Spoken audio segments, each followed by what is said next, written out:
পরাজ ভাই বোন সংসার পরিজন সবাই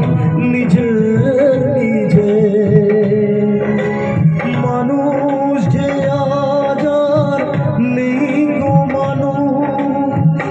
দুনিয়াটা শুধু স্বার্থে পরাজ ভাই বোন সংসার পরিজন সবাই নিজে নিজে মানুষ যে আজ আর নেই গো মানুষ